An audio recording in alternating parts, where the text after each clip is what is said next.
nama saya Cendana NR Nobaban dengan NIM A1A22028 dari kelas R003C angkatan 2022. Di sini saya akan memaparkan pandangan saya tentang substansi film yang saya tonton tadi.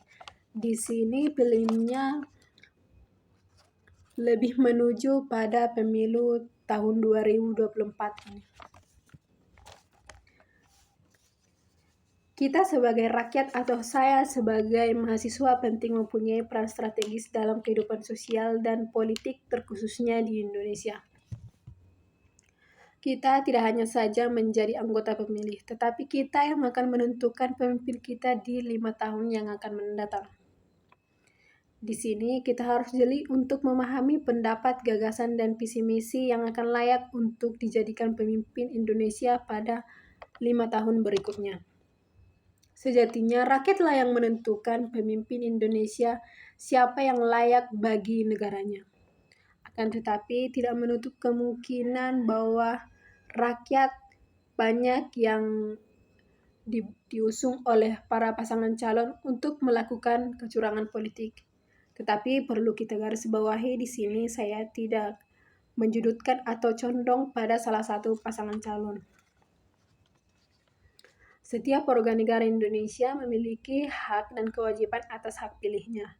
Tetapi kita juga sebagai warga negara harus pandai untuk memilih mana pemimpin kita yang akan layak dan akan berpengaruh pada 5 tahun berikutnya.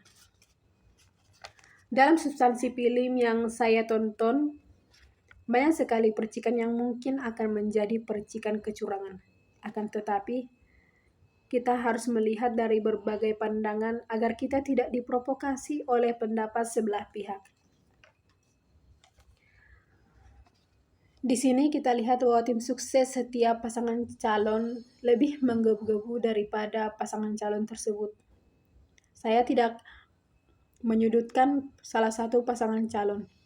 Tetapi dari film tersebut saya melihat ada menteri yang ikut-ikut dalam untuk menyukseskan atau kampanye pasangan calon tersebut. Tetapi kita tidak tahu apa yang menjadi tujuan mereka. Apakah mereka melakukan kampanye terselubung? Kita tidak tahu. Padahal jelas-jelas pejabat negara dilarang melakukan hal yang merugikan dan menguntungkan bagi pasangan calon. Akan tetapi, balik lagi kepada diri kita masing-masing. Jika kita ingin negara kita lebih maju, kita harus berpikiran positif dan melihat berbagai pendapat dari berbagai pandangan agar kita dapat menganalisis mana informasi yang lebih akurat dan tidak menimbulkan hoaks.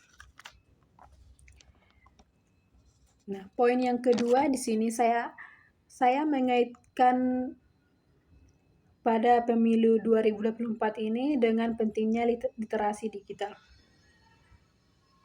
Ya, literasi digital sangat penting bagi pemilu 2024 ini. Karena di literasi digital ini sangat perlu dalam mewujudkan perilaku cerdas. Di sini kita harus lebih jeli menyaring informasi yang masuk agar tidak asal menerima informasi yang terkait dengan pemilu. Literasi digital juga berperan aktif dalam menentukan informasi yang tepat dan bebas hoaks. Di sini literasi kita lebih baik, kita akan lebih mudah menentukan informasi yang tepat dan informasi yang benar-benar akurat dari berbagai bukti. Di sini kita tidak bisa hanya mengandalkan pikiran kita saja. Kita harus melihat dari berbagai pandangan dan berbagai bukti lainnya. Terutama bagi kalangan pemuda agar bahwa pemilu ini agak berbahaya bagi mereka. Jika tidak diikuti dengan literasi digital yang cukup, mereka akan kurang dalam informasi yang akurat.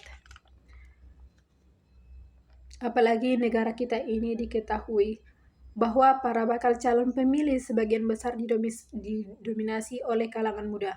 Maka ada baiknya kita, para kalangan muda khususnya, harus ikut serta dalam menyajikan pendapat dan informasi yang akurat dan bebas hoaks. kita harus jeli dalam menanggapi informasi hoaks yang tersebar yang tidak disebarkan dengan bukti.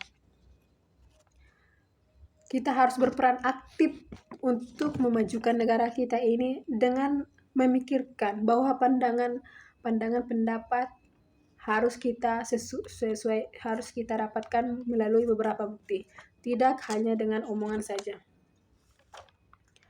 Baiklah, sekian dari pemaparan pandangan saya. Jika ada kesalahan kata atau tutur kata yang salah atau menyudutkan berbagai pihak, saya tidak bermaksud. Dan akhir kata saya ucapkan sekian dan terima kasih.